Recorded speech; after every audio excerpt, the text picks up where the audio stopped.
this with my like. I think you're going to scare away our viewers. Please stop that. Stop. My internet froze. I think you need to stop. All Stop right. more. Okay. So we're going to be taking you through a beautiful Ocean Point home. It's 4 bedrooms, 3 full baths. Oh, I hear the music. I hear the music going. And it is listed at $775,000. It's been on the market a couple weeks. We've had a ton of activity, ton of showings. We've actually had a ton of offers. And don't stress, don't fret. We did accept one, but we're very early on in the process. So if anything should happen, we are looking for some solid backups on this particular home. And I want to, if you're a buyer out there competing in this market and you're like, what should be some strategies here? First of all, number one, you got to have the right mindset. Put in backup offers. There is absolutely nothing wrong with putting in a backup offer. You got nothing to lose. It's your realtor that's going to do all the paperwork and hustling. You just go and click on your signatures and boom, send it in. We took a purchase contract class from our team leader, Chad Shimabukuru, and he had made a comment or had mentioned about that's one of his strategies. And I think that sometimes homes, they fall out of escrow, and it's a good strategy just to be a backup offer. You could be like a backup offer on 10 homes, right? It's like a backup, right? A backup offer is like having somebody, like you're going to all these different concerts when we had concerts before pre-COVID, and it's like having a teenager stand in line for the tickets for the concert. Yes. And they notify you when it's your turn to get to the ticket booth to buy your ticket. That's what backup spot in line. Without all the getting the store back because you were sleeping in one tent overnight or staying up all night in beach chairs. It puts a reservation on the home and you've got nothing to lose. So do it. Write backup offers. If your mindset in this market is about not writing backup offers, you should just go back home. It's just rent. Pretty, like, don't even bother. Just rent. Don't even bother. Because it's in some areas, like actually, for example, this area and this price point is extremely competitive. So you have to, do things a little differently.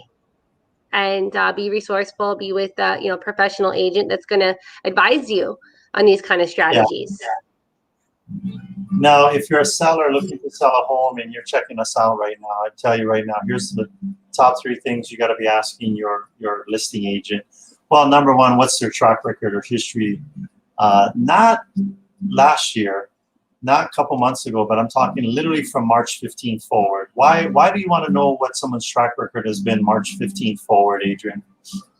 Well, because we've been having to operate with the pandemic in mind and all these proclamations and the way that we've been conducting business has, it's shifted and it's changed. And thankfully, our team already had a lot of these strategies in place, and we've just only I think refined these strategies to make them better.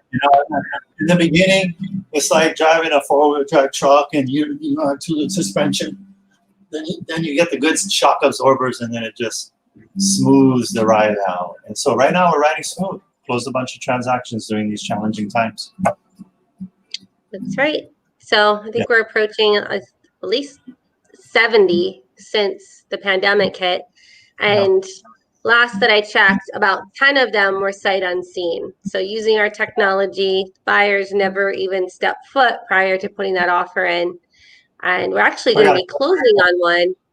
Yeah, we're going to be closing on one where the buyer, they're going to arrive when this whole quarantine stuff stops, and then they'll get to actually walk through their home for the first time. I have a question for you. Is it a good time to sell? Yes. Like I said on our last virtual tour there in Makakilo, where that's a tight market, tight inventory, same thing. We're having a similar type of market in Ocean Point and in just in Ewa Beach in general. So they're affordable. single family homes, and like these central AC.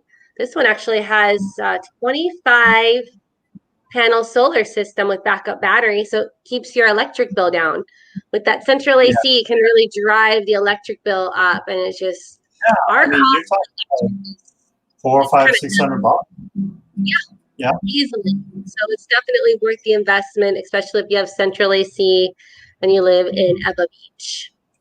You know, especially now with COVID, a lot more people are at home officing, Oh, homeschooling. speaking of home office, there's one right there, a little tech center. Did you see that? There you go. Right there. Yes. You don't even need to use a Yeah. room. You can just use the hallway space as the tech center. I know. When I saw that tech center, I was like, caught I my know. attention. Everybody is home officing. You're home officing. I'm home officing. Here's my home office. See, life is good because we got the home office. It's really nice to be able to get up, fall down the stairs, and boom, you're at work. Yes. So I've got a couple different locations in my house where I can home office. But when my Yes. kids are home, it's kind of loud when I'm in the downstairs area. So I'm sparing everybody of their rowdiness and their loudness. So, You know, I have Hawaiian Miles credit card and from Barkley, and I got a notification that there's been a change to my credit score. And when it says alert, I'm like, oh, what happened?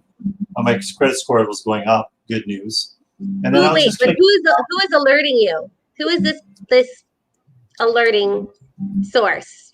Because I use Credit Bank of Karma. Hawaii. Oh, because Credit Karma just tells me. It's just part of my Hawaiian Miles card, part of my service. That it's automatic part of it. I so don't they get send me the alert. because they don't send me those alerts. How Well, did it's you get these $99 alerts? a year.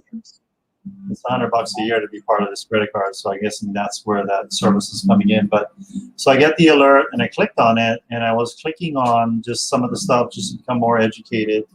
And there's a FAQs, 33 pages. I read 11 of them. FAQs, frequently asked questions for credit from FICO. From FICO, not our company, but from FICO. Because a lot of times we hear information about what we need to do. And I'm talking about credit because if you're looking to write in a backup offer on this property, you know, you've got to have credit scores. So one of the things I learned, especially if you're a buyer in this market, that you might be shopping around your mortgage guy, right? And so that mortgage guy, they're going to pull credit to see what deal they can give you. You're going to go to that mortgage guy and they're going to pull credit. And let's say you're like super exuberant shopper arounder, and you go to like 3 or 4 different mortgage guys. Adrian, what did we learn? Is that going to negatively affect your credit, all those inquiries?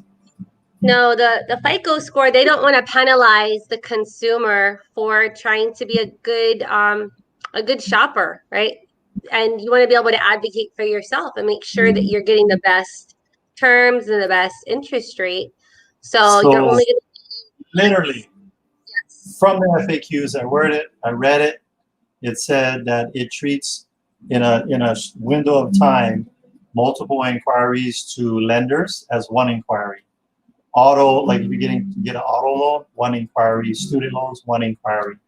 So you don't get penalized for being a good consumer, a wise consumer of credit for credit services. That's a great tip of the week, Attilio. Thanks for sharing. Well, you know, on all of our listings, we say we prefer to have Jody. We prefer, seller prefers to have Jody from Pacific Rim to get a pre-approval. You don't have to use Jody. We just know that from a seller standpoint, if we can create a more solid understanding of your potential buyer and their financing. Oh, there's the batteries. There they go. Yeah. The backup batteries. I tell you, these batteries they're holding more electricity and getting smaller and thinner. It's amazing how much the technology is changing. But look at this outdoor landscaping, especially when you're home officing. You want to be able to go outside and just kind of get away from the kids, tell them stay inside, and then maybe have them go outside and then lock the door. Have them outside screaming to get back in while you're inside relaxing. At least you have that. With the AC, the central AC cranking. And just playing that sound from Homer Simpson, or the bully kid from Homer Simpson, You're terrible. while they're outside. But you know what? It's like the comedians say, the worst punishment for kids nowadays is you go outside. No, I don't want to go outside. I want to stay in my room on my phone and play video games. You know what? But, What I did yesterday? You shut the Wi-Fi out. I took the Wi-Fi out and I hid it, and then I turned off their screen time. And you know what? Miraculously, all their chores got done. All the chores. Shutting the Wi-Fi off today in today's modern times, that's almost like beating your kids with a rubber hose, but you don't have to worry about being called on by CPS. So it's better than a rubber hose. It's more humane. Wait, that's for animals, right? No, it's more kind-hearted. Even though they think it's like the coolest thing on the world that you shut off their Wi-Fi. Oh man, Home Alone without Wi-Fi. They should redo that movie where that's the drama and the tragedy. Is Macaulay Culkin has been left at home without Wi-Fi. That would be more horrible than somebody trying to break into the home, right? With these kids nowadays. So, other things on our website, virtual tours, and you just go to teamlally.com, go to search our listings. That's going to take you here, and then you just click on 3D tour to take you here. Okay, so you can do some self-touring. Or, this one actually is vacant and very easy to see. So make an appointment, have your agent just do it through showing time, use their SentryLock app. Again, very easy to see. And remember that little tip that we talked about with just being a backup offer. You want to just leverage that backup offer strategy. Something's going to be falling out of escrow if you have enough backup offers. And that's it. We are going. Where are we taking them to next? Next stop and smell the plumerias. Stop and smell the plumerias. This is it for today. We'll be in town. We're going to Prospect Street. Honolulu. Punch Bowl area. Honolulu, yep. I'm in the Punch Bowl area. We're taking you to the blue tennis courts in the Punch Bowl area. Stay with us or come on back to Facebook. Aloha. All right. See you there. Waving shaka. Shaka.